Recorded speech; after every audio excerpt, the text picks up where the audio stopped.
Një ditë pas depozitimit në gjykatën kushtetuese të ankimimit të Erion Veliajt, që kundërshton shkarkimin nga Këshilli i Ministrave, kreu i qeverisë ka vijuar me procedurën për zgjedhjet e pjesshme, teksa ka dërguar në presidencë vakancën për Bashkinë e Tiranës dhe 5 bashkitë e tjera.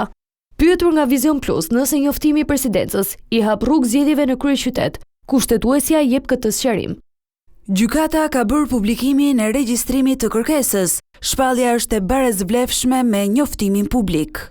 Tashmë, presidenti Bayram Begaj ka 48 orë kohë për të vendosur nëse do të zhvillohen zgjedhjet për kryetarin e ri të bashkisë në Tiranë, apo nëse kjo bashki nuk do të përfshihet, deri në një vendim të gjykatës kushtetuese.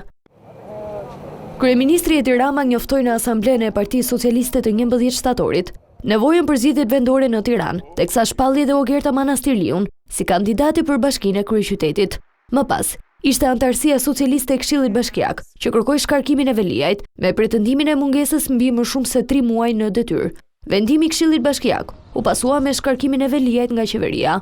Erion Veliaj u arrestua në datën 10 shkurt me kërkesë të prokurorisë së posaçme, lidhur me akuzat për pastrim parash, fshehje pasurie dhe korrupsion. Por për Post Tiranës, qytetarët e Vlorës, Beratit, Tepelenës, Matit dhe Cerrikut do t'i drejtohen gjithashtu kutive të votimit, pasi edhe këto bashki prej muajsh tashmë janë pa kryetar.